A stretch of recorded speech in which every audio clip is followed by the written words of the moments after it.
Muchísimas gracias por la presentación. Para mí es un honor y es un gusto compartir con todos los colegas de Nicaragua, así como también de la comunidad empresarial del país prácticamente vecino.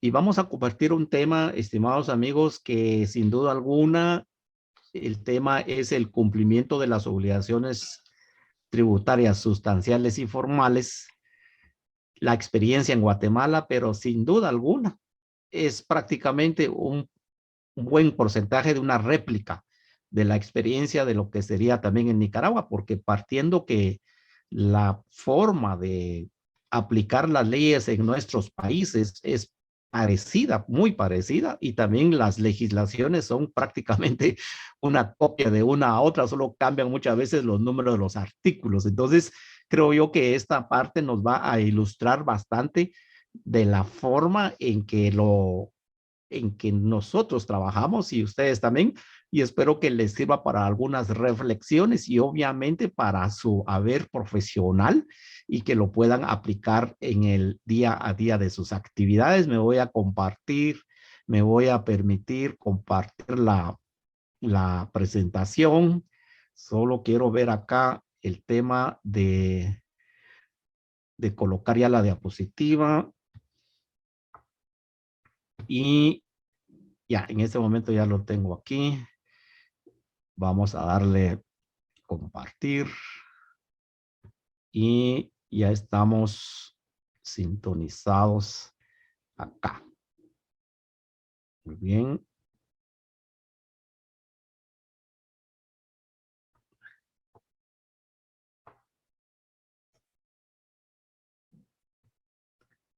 Estamos ahí. Ahí estamos ya con la presentación colocada.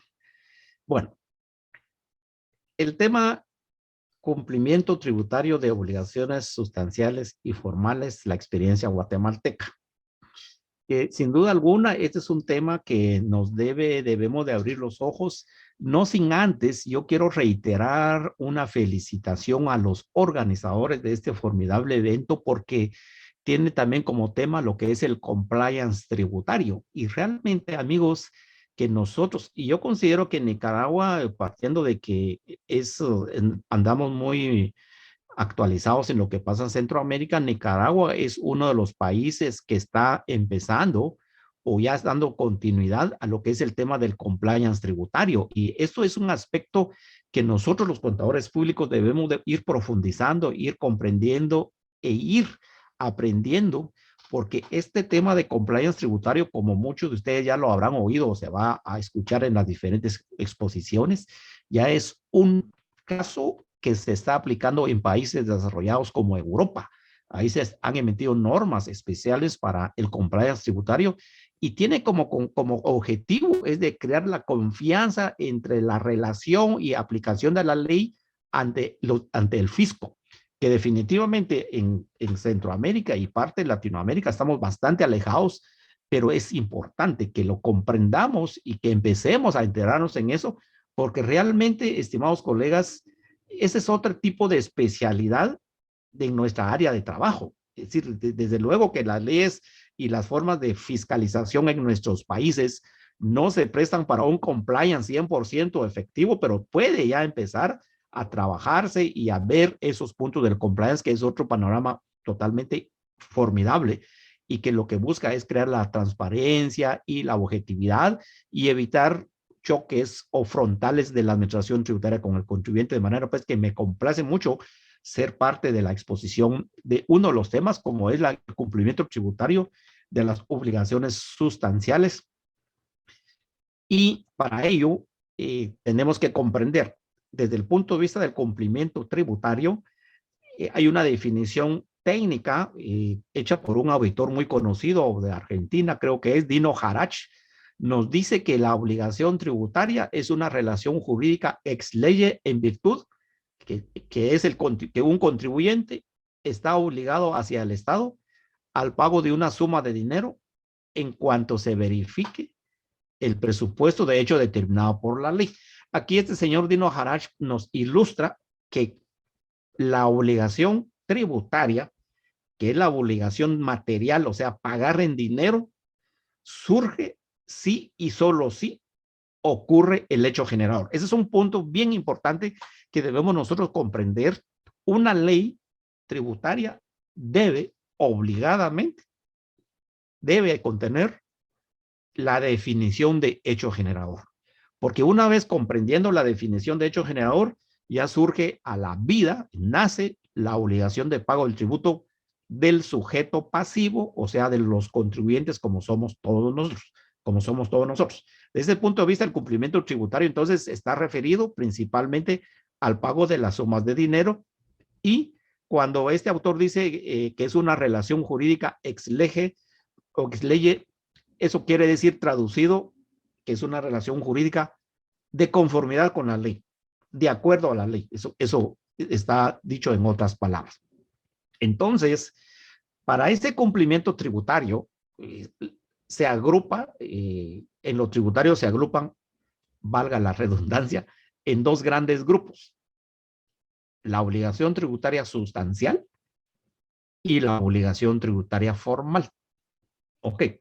De hecho, que la sustancial muchas veces lleva incluido el cumplimiento de la obligación formal, que casi va en paralelo la mayoría de veces.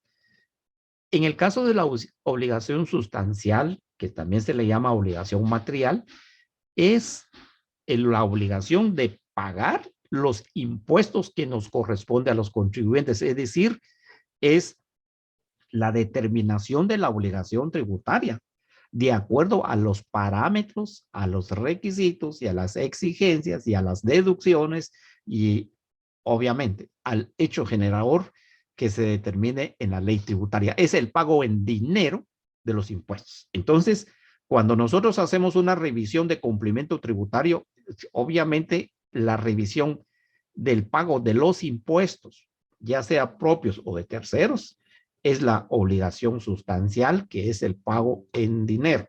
Esa parte es la que hay que comprender. Ahora bien, entonces cuando hablamos de una obligación tributaria, hablamos de la obligación sustancial, y está el otro grupo, que es la obligación formal. La obligación formal es todas las acciones que la ley impone al contribuyente para que cumpla con esas obligaciones, como lo son, por ejemplo, llevar contabilidad, inscribirse ante la administración tributaria, emitir facturas, hacer documentar sus operaciones. Toda ese grupo es obligación formal, y adicionalmente la emisión de facturas también por los servicios y ventas. Y dentro de las obligaciones formales hay otro tipo de obligaciones que en la doctrina se le llama deberes de colaboración.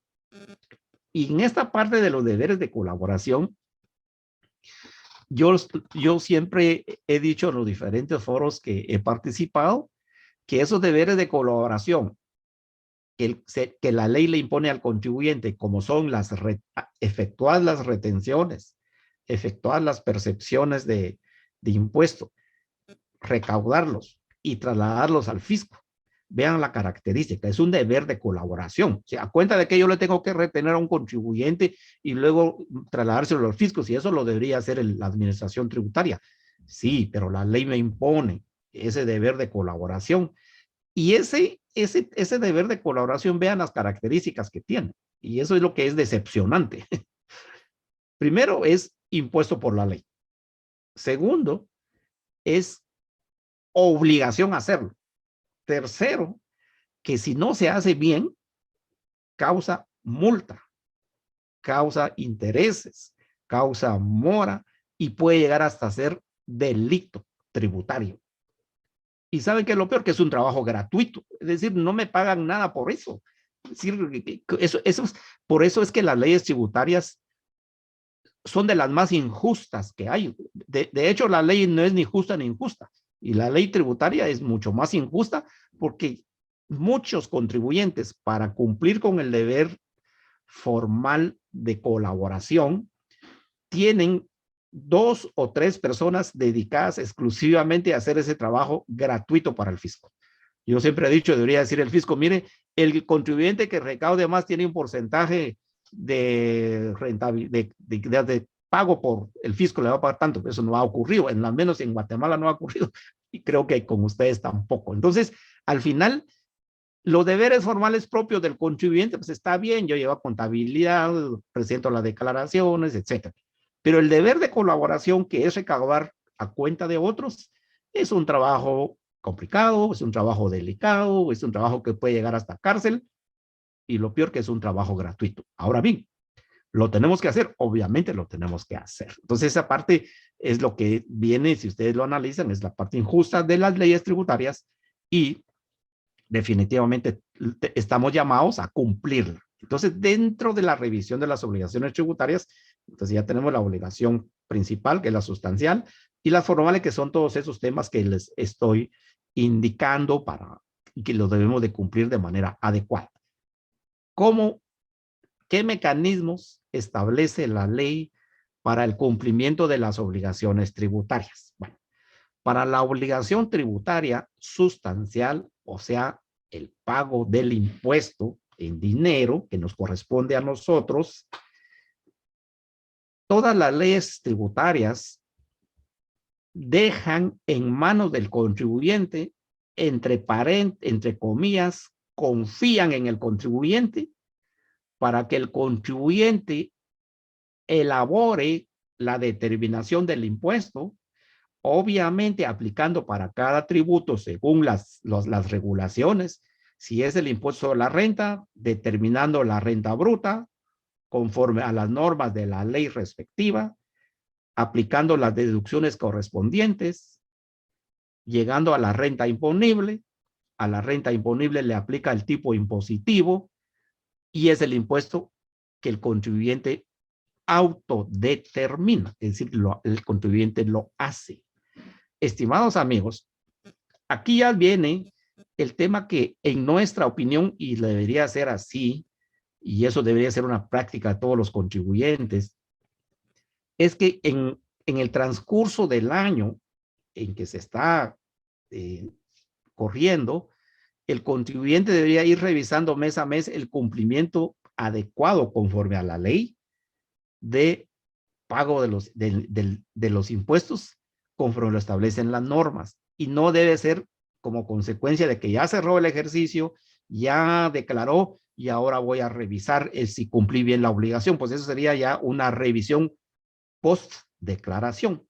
Debería de hacerse una declaración predeclaración, que es lo que se recomienda mes a mes para que cuando lleguemos a diciembre todo esté transparente, todo esté fundamentado, todo esté debidamente determinado. Entonces, si ustedes se dan cuenta que para el cumplimiento de la obligación tributaria, el sujeto pasivo, el contribuyente, se le entrega las herramientas que están en la ley para que las aplique, y aquí ya viene el problema.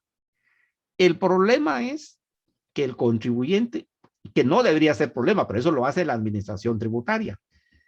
Lo complicado es, mejor dicho, esa es la palabra, es que el contribuyente es quien interpreta la ley, y de acuerdo a su interpretación cumple con la obligación tributaria. Ok.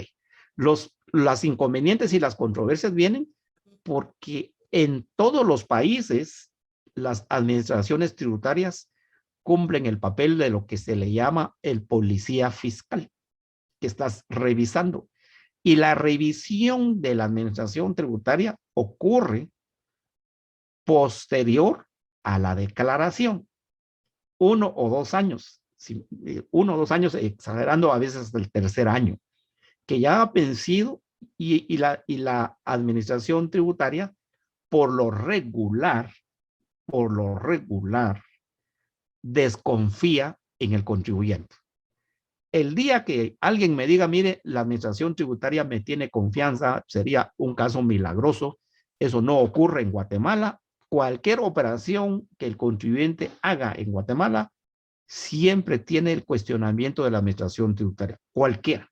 Por eso es que a nivel tributario podemos decir nosotros, cuando a nosotros nos preguntan, pero con estas operaciones y respaldos que me están indicando usted, no voy a tener ningún problema fiscal.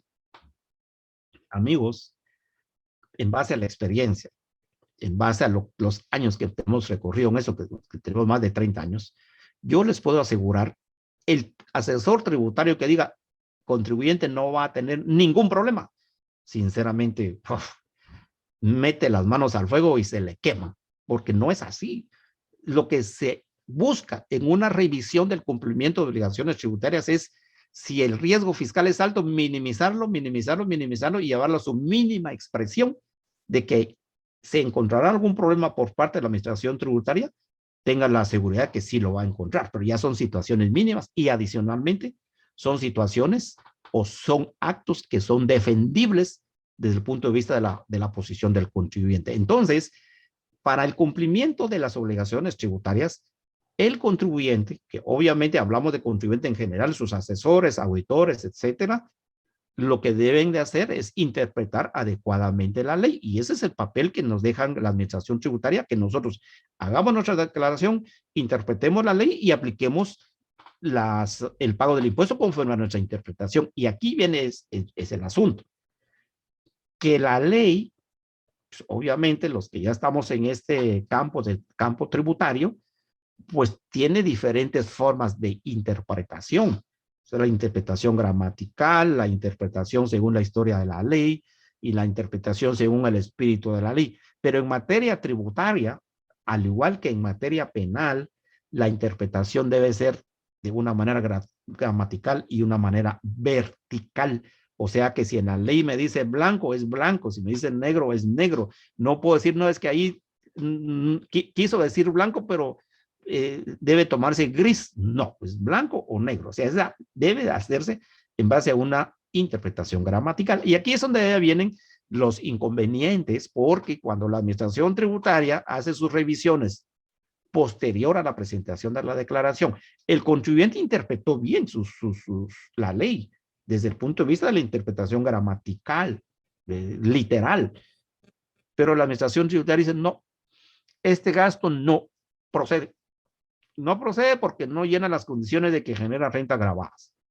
Y ya vienen las eternas discusiones. Entonces, esos son los temas que por eso les digo yo que no se puede garantizar 100% de exención de responsabilidades, de multas, sanciones y ajustes en una revisión tributaria. Lo que se busca es de minimizar. Entonces, el tema de la interpretación de la ley es el que siempre ha sido, pues, digamos, complicado, porque la administración tributaria en la mayoría de veces lo aplica un criterio pro recaudatorio. Eso que estoy diciendo ustedes lo pueden confirmar, pero si la ley está diciendo que yo debo hacer esta deducción, pero la administración tributaria dice no, no lo puede hacer. Y ahí vienen las eternas discusiones y ahí vienen las eternas, digamos, controversias y los procedimientos de defensa fiscal. Entonces, la revisión de las obligaciones que nosotros hacemos los contribuyentes es post declaración y está sujeto a una interpretación de la administración tributaria. Lo mejor del caso en un problema de fiscal es que el tema sea un ajuste de tipo administrativo. Eso hay que tenerlo muy claro, porque lo peor del caso es que pueda suceder que pueda convertirse en un problema de delito fiscal o de defraudación tributaria, que eso sí es complicado, ¿sí? Entonces, desde el punto de vista, estimados amigos, ¿cómo determina el contribuyente su obligación sustancial? Mediante la aplicación de la autodeterminación de la liquidación del tributo a través de las declaraciones juradas de rentas, aplicando para el efecto los diferentes mecanismos que establece la ley. Entonces, vean ustedes, uno de ellos es la interpretación del hecho generado. Yo me tomé la libertad de comparar los hechos generadores del Código Tributario de Nicaragua y Código Tributario de Guatemala, que solo hay una diferencia de 2 artículos que los separa, pero si ustedes lo leen, es la misma definición. O sea que los hechos generadores es la misma definición. Dice, hecho generador es el presupuesto establecido en la ley para determinar el tributo y cuya realización origina el nacimiento de la obligación tributaria. Esto es para el caso del hecho generador. Dicho sea de paso, estimados amigos, solo como hacer un paréntesis así muy rápido. En Guatemala tal vez ustedes han oído la iniciativa de unificar las leyes tributarias para que no haya competencia desleal entre países, unificar. Pero tomemos en cuenta algo. por ejemplo, la tarifa del impuesto a la renta en Guatemala es del 25%, en Nicaragua es otra. Y tenemos una tarifa sobre ingresos brutos del 7%. O sea, en Guatemala tenemos dos tarifas a elección del contribuyente. Si se llegaran a unificar, solo quiero dejar esta inquietud, el, el impuesto a la renta en Centroamérica, alguien podría decir, bueno, entonces que todos los países tengan el 20%. Así cualquier inversionista le da lo mismo tributar en Guatemala que hasta Panamá. 20%. Amigos, si eso llegara a suceder, sinceramente, conociendo el tema, no se trata de unificar tarifas. Porque además de la unificación de tarifas, se necesita unificar los hechos generadores. Porque allí es donde si hay un hecho generador que está desentonado con otro país, allí entonces ya la cuantificación del tributo ya no sería la misma, aunque le aplique el mismo régimen en la misma tarifa impositiva. En este caso coincide el hecho generador de Guatemala con Nicaragua, y el punto principal aquí es comprender que si una actividad del contribuyente encuadra dentro del hecho generador, una renta del contribuyente encuadra dentro del hecho generador, el mismo código tributario de nuestros países dice, entonces nace a la obligación tributaria, origina el nacimiento de la obligación tributaria. Consecuentemente, si no hay hecho generador, no se origina la obligación de pagar el tributo. Ejemplo, y eso también coincide con otros países, las rentas sujetas al impuesto sobre la renta o al impuesto a la renta, como se le llama en otros países, en nuestros países, ya lo verificamos también, en Nicaragua y Guatemala, son las que se producen dentro del territorio guatemalteco, dentro del territorio nicaragüense. Ok, eso quiere decir que un contribuyente en el país, Guatemala o Nicaragua, genera una renta fuera del territorio nacional, no se cumple con el artículo 28 del Código Tributario de Nicaragua ni 31 de Guatemala, porque no es renta de fuente guatemalteca. Y aquí es donde viene que la determinación de la obligación tributaria, en las revisiones que hagamos, se excluye las rentas que no se generaron en el territorio nacional, porque queda dentro de un ámbito que se le llama no afectación. Y la no afectación es diferente al concepto de la exención, porque en el tema de la exención de impuestos sí se verifica y sí se cumple el hecho generador, o sea que sí nace a la vida el pago de la obligación tributaria, mientras que en la afectación no nace a la vida la obligación del pago del impuesto porque no hay hecho generador. Entonces, la exención es el perdón de ese impuesto, mientras que la afectación es la falta de regulación y que queda fuera de la ley. Entonces, por ejemplo, en nuestro país, y eso lo pueden verificar ustedes, hay empresas que tienen inversiones en acciones en otro país, hay empresas que tienen inversiones en bancos en otro país. Esos intereses y esos dividendos que se generan fuera del país, al momento de ingresarse al territorio nacional, no están sujetos al impuesto sobre la renta porque se generaron fuera del territorio guatemalteco en aplicación del artículo 31 del Código Tributario. Desde luego, habrán excepciones en las leyes específicas que pudiera decir que tales rentas pudiera estar sujeta al impuesto sobre la renta, pero eso lo debe de definir desde su hecho generador. Aquí el hecho generador del impuesto sobre la renta en Guatemala es eminentemente nacional, eminentemente territorial, y esto ha sido confirmado por la administración tributaria. ¿Por qué razón? Porque los casos de empresas de Guatemala, eso puede servirles a ustedes, inclusive sugerirles a sus clientes, empresas comerciales que tienen su domicilio fiscal en Guatemala y que importan bienes para venderse en otro país.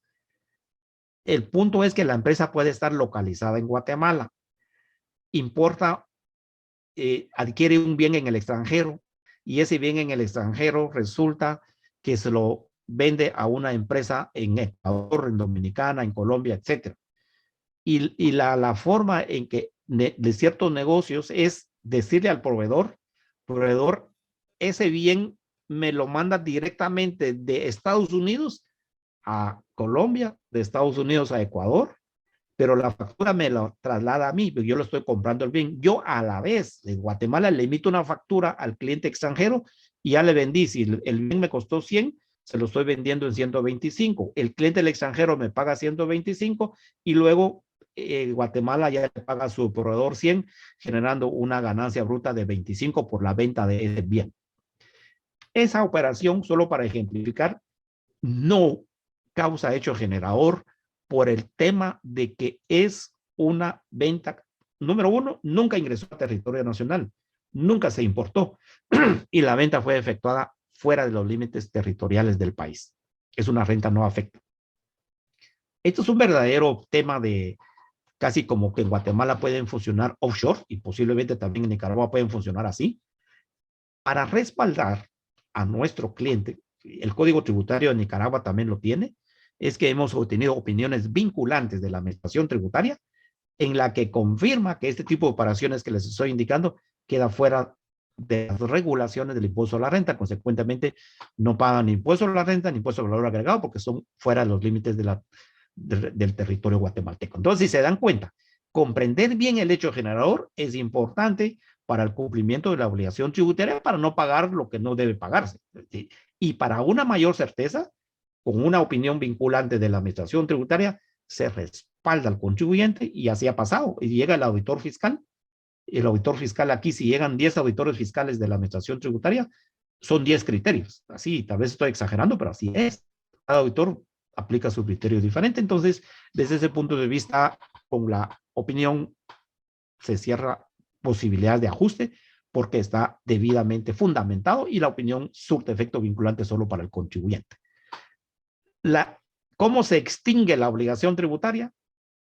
Ya viene aquí es también lo mismo que tenemos en el Código Tributario, en el sentido, siempre con una diferencia de artículos. Nicaragua, a diferencia de Guatemala, tiene un sexto caso de extinción en el artículo específico, que es el fallecimiento del contribuyente. Guatemala también tiene la extinción tributaria de fallecimiento del contribuyente, pero no está en el artículo de medio de extinción, sino está en otro artículo, que es el 55, cuyo epígrafe dice los casos en que la administración tributaria puede dejar de cobrar impuestos. Entonces, en caso de fallecimiento del contribuyente. Entonces, prácticamente venimos a la misma situación. Si ustedes ven allí, en medio, en nuestro caso, y posiblemente sea en Nicaragua, el que más se usa o el que más se aplica, es el pago, es el número uno. A través del pago del tributo yo extingo, diríamos, preliminarmente, la obligación tributaria sustancial. ¿Por qué digo preliminarmente, amigos? Porque como está sujeto a una revisión tributaria de parte de la autoridad, y en la revisión tributaria, si se pagaron 200, la autoridad tributaria podría decir no son 200, le faltan 10. Por eso digo preliminarmente se extingue. Obviamente ya, cuando ya entra el número 5, que es la prescripción, allí sí, ya se extinguió totalmente, porque ya el fisco ya no tiene derecho a reclamar. Pero uno de los medios de pago, diríamos de manera, digamos, la más común, es una manera de extinción, es el pago. Los demás medios de extinción están en el mismo orden en ambos códigos, la compensación, la confusión o la condonación. La condonación es, en otras palabras, el perdón o la exención que la ley concede. Pero la compensación en nuestro país,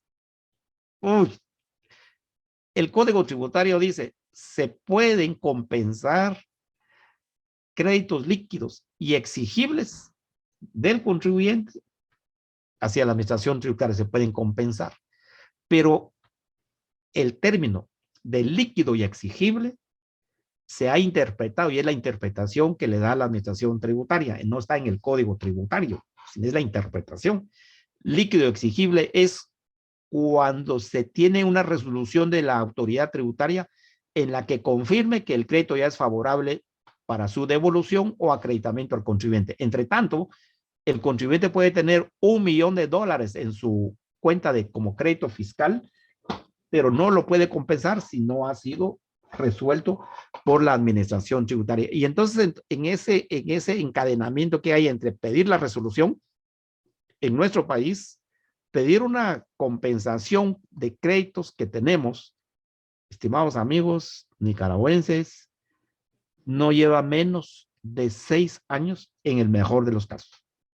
Y es aquello que de 1 millón que se solicite, le autorizan no el 100%. Siempre hay depuraciones y ajustes y en el mejor de los casos un 60-70%.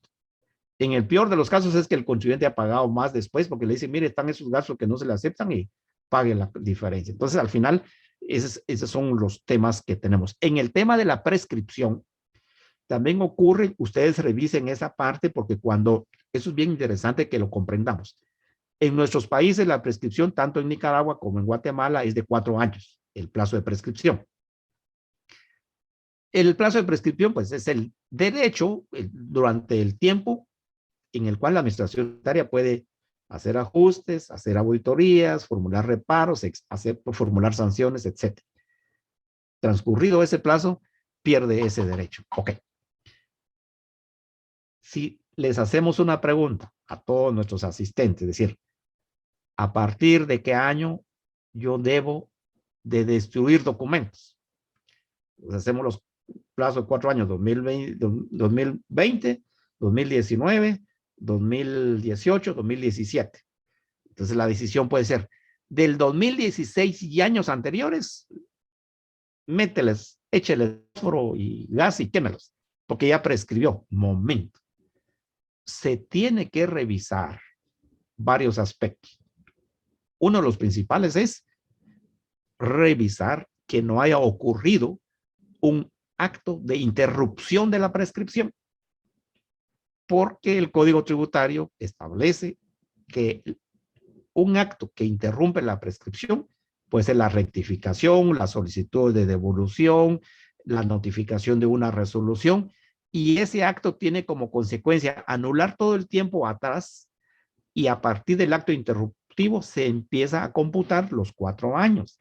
Entonces, si yo estoy diciendo queme todo lo que es de 2016 como consultor tributario y ustedes como asesores también, sería una respuesta bastante problemática porque lo que se debe decir, mire, revisemos si no hay actos interruptivos. Pero hice solicitudes de pago por abonos de ese 2016, de ese impuesto, entonces también eso interrumpió la prescripción. Es un punto que hay que revisar para ver si esas obligaciones quedaron prescritas. El otro aspecto que hay que revisar, si se trata de destrucción de documentación porque se computan los 4 años, supongamos que no hubo ningún acto de corrupción y yo vengo y destruyo todos los documentos. Pero hay ciertos documentos que por cuestiones, a veces la lógica no lo aplicamos, pero por cuestiones de lógica no se deberían de destruir. Ejemplo, la documentación de activos fijos, construcciones de bienes inmuebles, las cuotas de seguridad social que siempre se necesita para las relaciones de los trabajadores con la seguridad social. Entonces tenemos que examinar que no es, como yo digo, pasar la guadaña así, pero parejito a todos. Tenemos que hacer una reflexión si vale la pena, no, mejor dicho, si es conforme a la ley, que destruya todo, porque después cuando ya tenga un problema y resulta que tengo que comprobar una operación en la que ya destruí la documentación, ahí sí me la miraría yo con problemas de tipo tributario. Entonces, al final, son los casos que se tienen que revisar de manera muy especial. En el caso de las exenciones y las obligaciones formales, el Código Tributario de Nicaragua tiene una particularidad diferente al Código Tributario de Guatemala en cuanto a la definición de la exención. Recordemos que aquí lo que estamos viendo es las revisiones de obligaciones tributarias y cumplimiento, pero obviamente estos son los aspectos formales de manera global que nos tenemos que comprender obviamente no me voy a meter a particularidades de las leyes tributarias, que eso ya son temas específicos, que cada país ve, que cada uno de nosotros conoce, pero en el tema del paraguas de las exenciones, por ejemplo, ahí está diciendo tanto el artículo 53 como del Código Tributario de Nicaragua y el 62 de Guatemala, que es la exención, es la dispensa o disposición de la ley que se dispensa el pago total o parcial, permanente o temporal. Ok. En Guatemala se tiene las mismas definiciones. En otras palabras, es la dispensa, es el perdón que concede la ley en el caso de que nazca el hecho generador, lo que explicamos hace un momento, hay obligación de pago, sí, pero la ley tributaria concede la exención a ese impuesto, entonces lo perdona. ¿Ocurrió hecho generador? Sí, perdona el pago. Ok. Entonces, no se efectúa el pago, no es porque no haya hecho generador. Sí hay hecho generador, pero está condonado o está dispensado el pago de ese impuesto. El Código Tributario es interesante porque aclara los dos tipos de exención que se manejan en la doctrina tributaria. Es la exención objetiva y la exención subjetiva. Y eso hay que comprenderlo bien para revisar el cumplimiento. La objetiva es la exención que se otorga a las rentas específicas de los contribuyentes. Es decir, se concede a la renta como tal. Y, por ejemplo, en el caso de los trabajadores, existen la exención objetiva, que es el aguinaldo, está exento del impuesto. Aquí en Guatemala tenemos otra bonificación anual que se llama bono 14, está exento del impuesto. Es una exención dedicada a la renta, no dedicada al sujeto pasivo. El Código Tributario de Nicaragua tiene la otra definición, la exención subjetiva. Y la exención subjetiva es cuando se otorga a personas naturales o jurídicas. En este caso, hay que comprender que si la exención se está otorgando a la persona, entonces el tipo de renta que obtenga la persona no está exenta, sino exenta como tal es la persona. En Guatemala tenemos, por ejemplo, las universidades. La Constitución dice, la Constitución, están exentas de toda clase de impuestos las universidades. Las universidades es una exención subjetiva porque se le está concediendo al sujeto pasivo, al contribuyente. Entonces, la universidad de sus diferentes rentas quedan exentas del impuesto por disposición de la Constitución y que la misma ley lo ratifica en sus disposiciones correspondientes. Bueno, ok.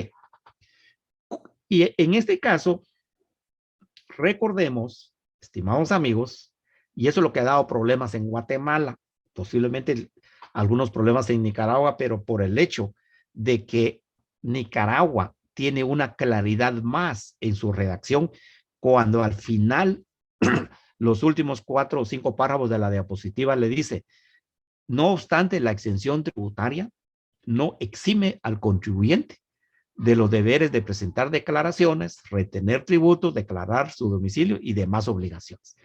Esto es formidable porque nos ilustra a los contribuyentes nicaragüenses que no obstante estar exento del impuesto, lo que está exento es de la obligación sustancial, pero no está exento de la obligación formal. La obligación formal son las diferentes obligaciones de declaraciones, etcétera, y libros, y los deberes de colaboración, como ahí lo dice, efectuar las retenciones que correspondan. Entonces, formidable el Código Tributario de Nicaragua porque nos aclara esa parte muy bien, lo que no sucede en Guatemala. Y por eso es que en Guatemala han habido problemas fiscales, sobre todo los amigos que han aplicado la exención, dice, hay una asociación no lucrativa, entonces está exenta de impuestos. Está exenta de impuestos, pero no está exenta de inscribirse, de llevar libros, de hacer retenciones, de presentar las declaraciones mes a mes, aunque sea sin movimiento, porque no hay exención de obligaciones formales. Lo que hay exención es de obligaciones sustanciales, Y es lo que define nuestros códigos. Entonces, en las revisiones que hagamos, decir, bueno, entidad no lucrativa o persona exenta, jurídica exenta, porque tiene tal beneficio fiscal, usted no ha cumplido con sus obligaciones formales, como son los que define de manera global el Código Nicaragüense, igual para Guatemala. Ok. Eso hace unos 2 años causó un problema de preocupación entre las entidades no lucrativas en Guatemala, porque hace unos 2 años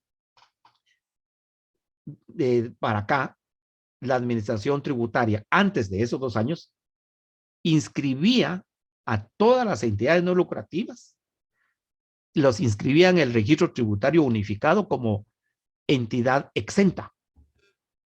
Exenta, exenta, exenta. Entonces así funcionaron por varios años. Y no les exigía la presentación de declaraciones. Imagínense lo que, al punto que la misma autoridad tributaria hace años no exigía esas declaraciones. 2 años atrás, 2 años para acá, empezó tipo 18, 19. Me imagino que interpretaron más adecuadamente la exención. Entonces, cuando se actualizaban las personas exentas, como son las asociaciones, fundaciones y otras ONGs, las inscribieron como contribuyentes al impuesto. Y todo el mundo de ONGs preocupados.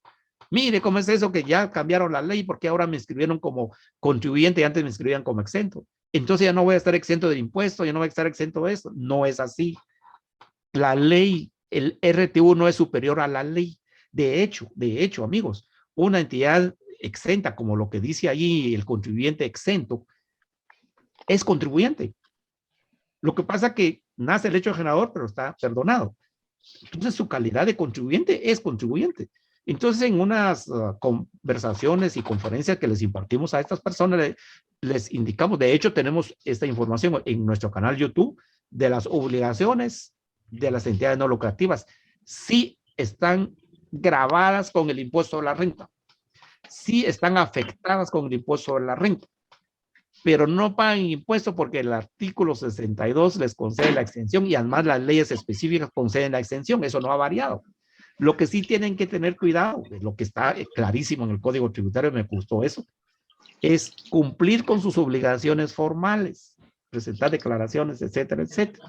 De hecho, la administración tributaria sí lo está tomando y aquí algunas entidades no lucrativas fueron objeto de sanciones y multa porque cuando empezaron a revisar, ellas pensaban que no tenían obligación de presentar declaraciones. De ahí hubo una recaudación tributaria vía sanciones, pero que ya comprendieron, entonces ahora todo el mundo se está alineando. Viene este tema porque si ustedes se dan cuenta, el código de ustedes de Nicaragua me pareció fantástico porque sí hace una debida aclaración de en qué consisten esas exenciones, ¿sí? En qué existen. Ahora bien, en Guatemala, ya aterrizando un poco de nuestra experiencia aquí, el cumplimiento de las obligaciones sustanciales, principalmente, y las controversias que se tienen aquí con la Superintendencia de Administración Tributaria, que las iniciales son SAT. En Nicaragua es la Dirección General de Ingresos, la DGI. Aquí es la SAT y con ustedes la DGI. En otras palabras, si estamos en Nicaragua, es las controversias que tenemos con la DGI.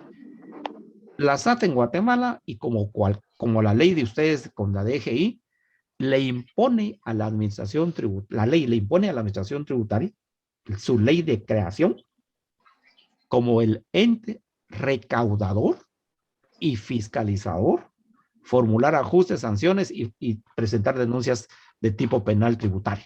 Okay. Llama la atención. Es el ente recaudador, en otras palabras comunes y corrientes. Es el cobrador. Tenemos que tener en cuenta eso. La DGI y la SAT en Guatemala son cobradores. Sus leyes se los imponen. Y como cobradores tienen todas las herramientas con garras y dientes para presionar coercitiva pero presionadamente al contribuyente para que cumpla con su labor. Y asimismo interpreta desde el punto de vista de la administración tributaria las diferentes regulaciones tributarias. Ok. ¿Cuáles son las principales discusiones que tenemos en Guatemala en el cumplimiento de la obligación sustancial? El criterio en la deducción de gastos. Este criterio de la deducción de gastos es un eterno problema en Guatemala y yo considero que también para ustedes puede ser caso similar. Aquellos gastos que tienen cierta discusión, que sí son para generar rentas gravadas de la empresa, resulta que en el caso que al auditor fiscal no le parece el gasto, formula el reparo fiscal. Algunos ejemplos. En Guatemala, la regulación, las deducciones para empleados son, valga la redundancia, son deducibles del impuesto a la renta. Sueldos, comisiones, remuneraciones. Y luego hay otro inciso, que también los gastos de empleados en cuestiones de salud, educación, aspectos sociales, etc. Hace unos 2 años para acá, y precisamente como la recaudación venía en picada, la administración tributaria, en mi opinión, buscando cómo subir un poco la recaudación, resulta que los gastos de convivio navideño, regalos de cumpleaños, cenas para empleados, capacitaciones para empleados, no son deducibles. ¿Por qué? Porque esos no son gastos necesarios ni indispensables para coadyuvar a la generación de renta gravadas. Con convivio, sin convivio, con capacitación o sin capacitación, con regalos o sin regalos, se producen las rentas gravadas. Así que es no deducible. ¿Se imaginan esa formulación de ajustes? Obviamente en la mentalidad de nosotros pueden decirse, pero es que eso es inaudito, no puede pasar. Es que parte de la armonía, parte de lo mínimo que puede hacer el patrono, no solamente es el sueldo, sino otros tipos digamos, de incentivos para tener un buen clima laboral. No, la administración tributaria dice, no, es deducible. Y ahí están las diferentes discusiones de ese aspecto. Otro de los temas de criterios. Ese es otro tema que realmente también lo que busca es solo recaudación y pone en desgaste al contribuyente, en el sentido de decir, hemos conocido casos de empresas, por ejemplo, puede suceder en Nicaragua, que una compañía internacional que tiene su marca, sus productos son productos de consumo masivo, productos indispensables, básicos, cada año organiza un evento musical con algún artista internacional, renta uno de los estadios, hace tremenda publicidad y durante todo el año promociona, diciéndolo, compra y te damos tus tantos números, si llegas a tales números te ganas tu entrada con el artista o la artista tal. Entonces todo el mundo compra y llega a su número y son miles de personas que ingresan al estadio. Pero para ello, pues ellos gastaron en la promoción, gastaron en pagarle al artista. Cuando la SAT en Guatemala o la DGI revisa, dice, no, con música eso no le genera renta grabada, es no deducible. Solo le estoy poniendo algunos de los ejemplos que causan problemas de interpretación y que por un criterio profisco la autoridad tributaria las rechaza, formula el ajuste. Entonces, el contribuyente, como ustedes ya lo sabrán, ya se imagina, pues se entra en un proceso de defensa y los procesos de defensa en Guatemala, estimados amigos, yo no sé cómo es allá en Nicaragua, no bajan de 6 a 8 años en que se resuelva.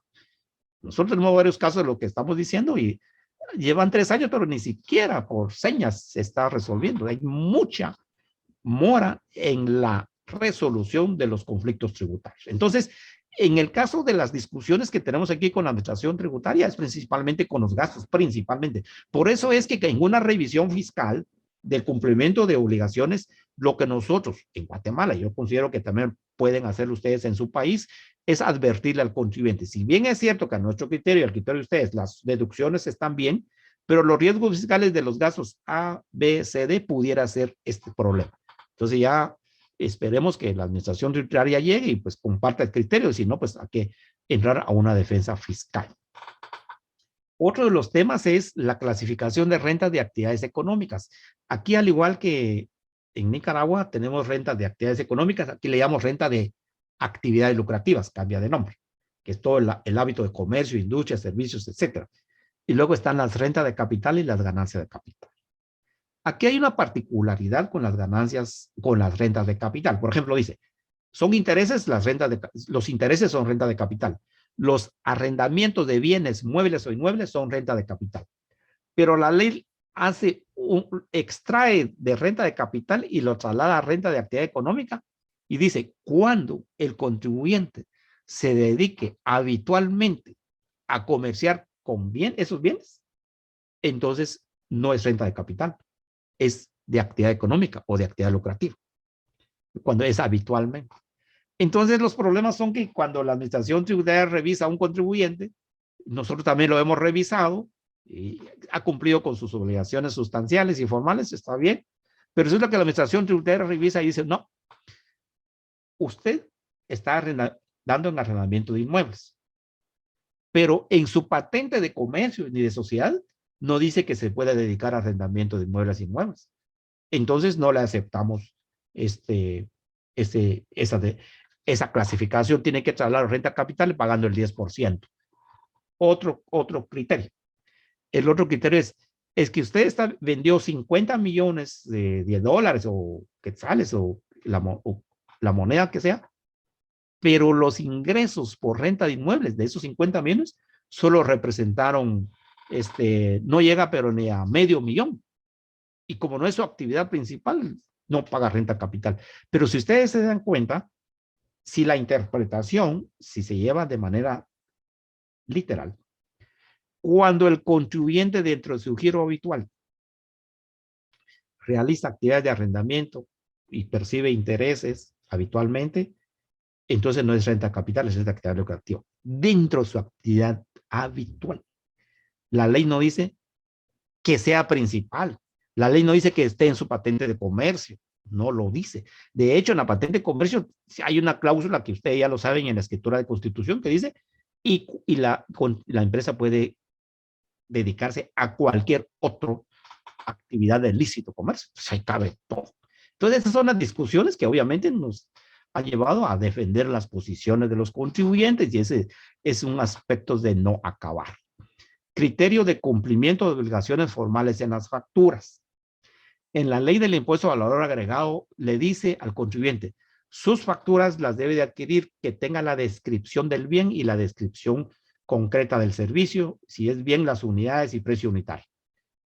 Se revisa una factura de venta y si tiene precio unitario, dice compra de productos alimenticios y tal total. Se revisa una factura de servicios, dice por servicios de auditoría o servicios notariales o servicios legales.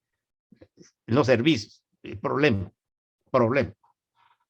El auditor fiscal dice, es que ahí dice servicios legales, pero no dice qué tipo de servicios legales. Así que no cumple con la descripción y es gasto no deducible y su IVA no se reconoce. La ley dice una descripción concreta de la clase de servicios. Tiene la descripción. Sí, pero al señor no le gustó y formula el amparo fiscal.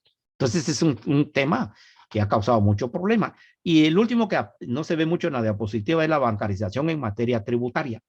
En Guatemala tenemos una regulación en una ley que le llamamos popularmente ley antievasión y exige que aquellos gastos de 30,000 quetzales en adelante se pague por medio bancario, ya sea cheque, transferencia, etcétera, medio bancario, que individualice al vendedor o prestador del servicio. Ok. Entonces, en ese caso, cuando la administración tributaria ha revisado facturas de que suman esos valores de 30,000 en adelante, se adquirió a la empresa A, pero el cheque se emitió a la empresa B, es tremendo problema. Gasto no deducible y no crédito fiscal. ¿Por qué? Porque hubo pago bancario, pero no se individualizó al contribuyente vendedor o prestador de servicio. Tenemos casos que, como decimos, lloran sangre. Un caso que a la empresa le desconocieron el 100% de sus deducciones. ¿Se imaginan eso? En este año, la administración tributaria emite un criterio institucional. Menos mal. El criterio institucional dice que el tema de bancarización tributaria no debe tomarse de manera aislada, sino tiene que tomarse, aquí aplican un término de auditoría, de la sustancia antes que la forma. Si la sustancia, que el gasto fue realizado, el gasto de la compañía, el contribuyente que vendió, prestó el servicio, lo declaró, pagó el impuesto, se cumplan todos los demás pormenores, entonces no debe considerarse deducible. Pero hasta ahora, anteriormente, daban unos problemas tremendos en las discusiones con la administración tributaria. ¿Qué está haciendo Guatemala para el control de los tributarios de manera inmediata? Es clasificar a los contribuyentes especiales. Contribuyentes especiales, tenemos una idea que se maneja popularmente de los que venden más de 10 millones en adelante, se consideran contribuyentes especiales y asimismo en los diferentes departamentos ha clasificado en contribuyentes especiales, contribuyentes regionales especiales de cada región. Y a esos contribuyentes los tiene en la mira sin cariño, en la mira constante. Hoy venció un impuesto, ya tienen la llamada, ya tienen correo electrónico, o sea, es un control tributario de manera inmediata. Los contribuyentes tránsfugas. ¿A qué se refieren los contribuyentes tránsfugas? Este es un criterio, un nombre que bautizó la administración tributaria y se refiere a los contribuyentes que están en los departamentos y que están clasificados como contribuyentes medianos. Entonces, en cada departamento la SAT los tiene bien de cerca controlados. Entonces, a alguien se le ocurrió decir, cambiemos nuestra dirección, que se quede siempre en el departamento, pero consignemos una dirección en la ciudad capital. Y allá, pues obviamente aquí es en la masa de grandes contribuyentes. Entonces, de contribuyente especial vamos a pasar a ser contribuyentes corrientes y no nos ponen encima. Ya no tenemos a la SAT encima. SAT se dio cuenta de esa práctica en una conferencia de prensa que dio hace unos 2 meses. De una vez informó. Y así les llama. Hemos identificado a los contribuyentes tránsfugas que de un departamento su domicilio fiscal lo trasladan a la capital solo para quitarse de encima la SAT. De una vez les informamos que les vamos a llegar a hacer auditoría, porque son tránsfugas y quieren quitarse control. Entonces, con este cambio lo que hicieron fue llamar a la administración tributaria que les hagan a la auditoría. De plano ya están en esos procesos. Entonces, son temas que hay que considerar. La factura electrónica. En Guatemala, yo le llamo, eso nos pasó como cuando se quiere cocinar una rana viva. Si se cocina una rana viva, está hirviendo el agua y se introduce la rana es de sangre fría y con el choque del calor, inmediatamente salta. No se puede. Entonces, ¿cómo se cocina una rana? Para que no se salga. Bueno, se pone el agua fría, se introduce la rana se está nadando y se le pone en la hornilla a la olla, poquito. El agua se empieza a medio entibiar, la rana se adapta y así poco a poco, sin que se dé cuenta, la rana ya está cocinada y hervida. En los temas de la factura electrónica, así nos pasó en Guatemala. Ocurrió hace 10 años una introducción de factura electrónica FASE. Era media electrónica, media en papel, no estaba definida.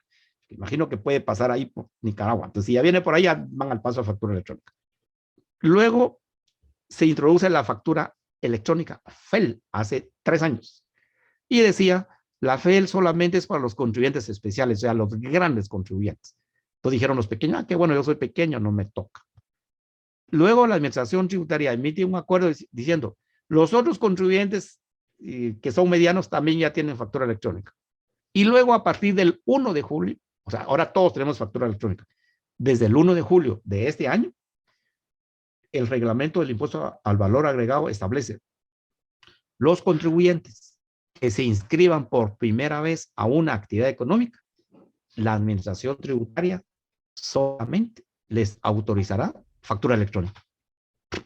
Entonces, amigos, si ustedes nicaragüenses quieren instalar una empresa en Guatemala ya en estos días, olvídense de papel. Ya no van a tener facturas en papel, solo son facturas electrónicas. Y la particularidad de la factura electrónica es que el control de la factura es en tiempo real. Esa sí es electrónica, es como lo estamos viendo ahora, es en línea. Emito una factura electrónica, inmediatamente la administración tributaria lo recibe en sus páginas, en el control que tenga de cada contribuyente. De tal manera que la administración tributaria a las 12 de la noche del último día ya tiene la determinación de la venta o los ingresos totales de cada contribuyente. Eso estamos. Ya hay casi un 90% de contribuyentes que tenemos factura electrónica. O sea, todos ya tenemos factura electrónica. Y el otro 5%, por cuestiones de internet y todo, no sé si los van a incluir, pero ya los nuevos que nazcan a partir del 1 de julio, que nacieron del 1 de julio, son facturas electrónicas y eso permite a la administración tributaria un control en vivo y en directo prácticamente. Y también tenemos las facturas, tenemos las declaraciones electrónicas. Todas las declaraciones, todas, son vía electrónica. Aquí sí ya no hay nada en papel. Solo todo es electrónico y eso obviamente le permite a la administración tributaria un cruce prácticamente inmediato. El cruce de operaciones entrerelacionadas. Eso la administración tributaria ha formulado delitos de defraudación tributaria. ¿Por qué? Estimados amigos, aquí en Guatemala tenemos dos tarifas de impuesto a elección del contribuyente. Definir entre un 5 o 7% sobre los ingresos brutos, no importa si hay costos y gastos, 5% hasta 30,000 mensuales y el exceso a 30,000 es el 7%. Se facturaron en el mes 2 millones de dólares. Está en ese régimen, paga el 7%, pero no tuvo gastos, no tuvo costos. Solo paga el 7% y ahí es pago definitivo. Es una gran ventaja para ciertas actividades. Y luego está el otro que es el 25% sobre las utilidades, que es renta bruta menos costos y gastos, que es la depuración, la aplicación de criterios de ley, se determina la utilidad y el 25%. Entonces lo que han hecho algunas empresas, especialmente entre comillas como planificación fiscal, es que a la empresa productiva han creado una empresa de servicios, han creado una empresa de arrendamiento, han creado una empresa de administración de personal y estas empresas le facturan a la principal con el 7%, causan aquí gasto, este reduce y solo paga 25%. Pero han habido casos que solamente han facturado en papel, pero el servicio no se ha prestado. Eso sí es peligroso. Y eso no solo ocurre entre las relacionadas, sino que también entre otras compañías. Es decir, mire, aquí está la factura, pero si se examina el servicio, no se hizo. Entonces la administración tributaria ha examinado la estructura empresarial de las empresas que facturan con el 7% y resulta que solo tienen al representante legal. ¿Y quién es el que presta el servicio? Esos casos han sido tipificados como defraudación tributaria, no obstante, han pagado el 7%, han pagado el impuesto de valor agregado, pero no tiene sustancia económica la operación. Son unos problemas muy graves porque sinceramente sí han habido demandas de defraudación tributaria. Los nuevos sistemas de fiscalización a mediano plazo, la administración tributaria va a poner a disposición una plataforma electrónica para subir toda la información contable. Eso ya está en la ley. Yo ahorita lo que le estoy diciendo no es proyecto, es lo que ya es. Y ya en unos meses tendremos ya la plataforma electrónica y todas las personas contribuyentes que emitimos factura electrónica tendríamos que subir nuestra información a la plataforma electrónica. ¿Con qué objetivo? Pues obviamente una fiscalización en línea de todas las operaciones. Si se dan cuenta, el tema fiscal sí se está reduciendo hasta llegar a un control inmediato. Luego también ya viene, eso todavía no ha ocurrido, las declaraciones de renta por actividad económica. Las declaraciones de renta por actividad económica, actividad comercial, actividad industrial, actividad agrícola, actividad de exportación, actividad hospitalaria, ya están formulando declaraciones por sector, porque la administración tributaria ha informado, porque queremos ver que todos se comporten dentro de las mismas márgenes y si hay algún alto sube y baja, vamos a fiscalizarlos. O sea, van a tener más herramientas para poder detectar más algunos posibles actos de incumplimientos tributarios y luego también están aplicando lo que es el índice de presión tributaria, IPT. ¿En qué consiste esto? Consiste en que cada contribuyente, como la administración tributaria tiene los índices globales por sector, índice de la actividad de construcción, índice de la actividad industrial, índice de las maquilas, etcétera, un margen. Si hay algún contribuyente, al analizarlo individualmente, resulta que está reportando pérdidas dentro de ese margen de grupos de contribuyentes, de una vez advirtieron que les van a hacer la fiscalización correspondiente. Entonces, de manera pues que los temas tributarios de fiscalización en Guatemala están prácticamente muy complicados. Se está exigiendo, como en las auditorías que se hagan a partir del año 2022, de esto ya notificaron públicamente en las redes de la SAT, la conciliación bancaria cuadrática. Eso lo están pidiendo. Dicho sea de paso, la conciliación bancaria cuadrática lleva todas las informaciones de pagos a los accionistas, depósitos relacionadas, pagos a proveedores, pagos a acreedores. Prácticamente es hacerle la auditoría a ellos. Entonces aquí en Guatemala vamos a tener algún trabajo de asesoría para que todo esté debidamente fundamentado en el cumplimiento de las obligaciones formales y las conclusiones. son dos. En todo cumplimiento de obligaciones sustanciales se deben observar las normas tributarias, pero aclarando que esto no va a liberar de ajuste fiscal al contribuyente. Habrá un mínimo, dijimos, lo que se reduce es la expresión. Y por otro lado, las obligaciones formales, aunque la persona esté exenta, sí tienen la obligación de cumplir con ellas, con los deberes de colaboración, porque eso pueden causarles incumplimientos tributarios. ¿Por qué razón aquí en Guatemala yo les estoy diciendo que no hay quien se libere de un ajuste fiscal? En una conferencia de prensa de hace unos 2 meses que impartió el superintendente de la administración tributaria en nuestro país, dentro de la conferencia dijo lo siguiente, oigan ustedes eso, y posiblemente así se aplique en su país. Evaluamos a los auditores fiscales en función del número de ajustes que hagan. Dice, ahora ya no los evaluamos así, ahora los evaluamos en función de la efectividad y que realmente los ajustes procedan. Es la misma cosa. Entonces, con razón, un contribuyente que es fiscalizado siempre va a tener ajustes, porque el auditor fiscal que no haga ajustes es mal evaluado.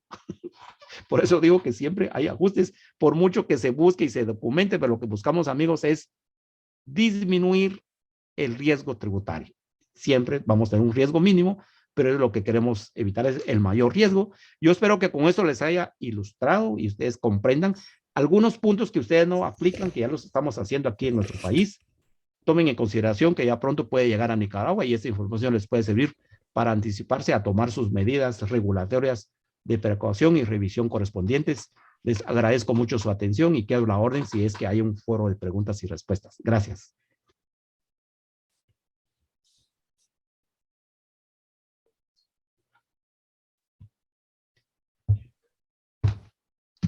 Muchas gracias, doctor, por su intervención.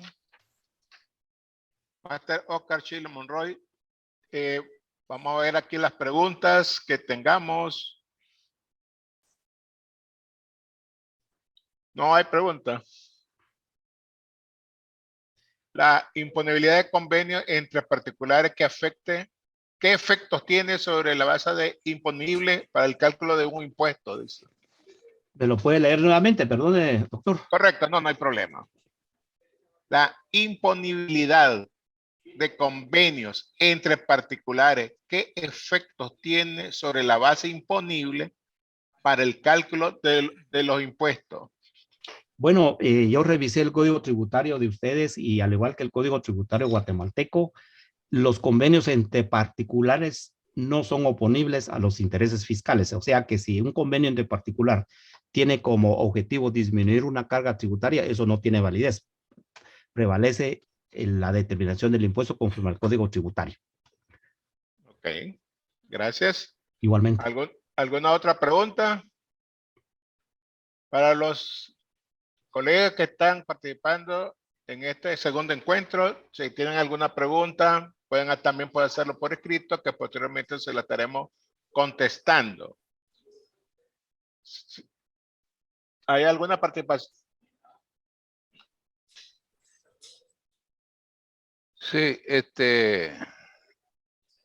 Guillermo, nosotros queremos agradecerle parte de la Junta Directiva, el Tribunal de Honor, la Administración, asesores y todo el componente del Colegio de Contadores Públicos de Nicaragua, su participación al maestro Oscar Chile,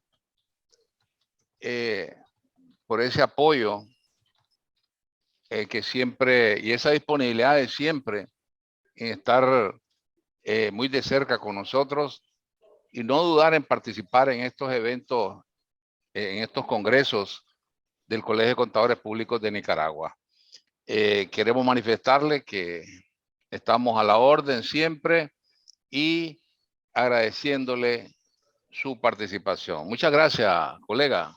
Gracias a ustedes, estimados colegas, muy amables, y les deseo que siga con éxito este evento importante. Muchas gracias y que tengan el mejor de los días. Y buen provecho. Gracias.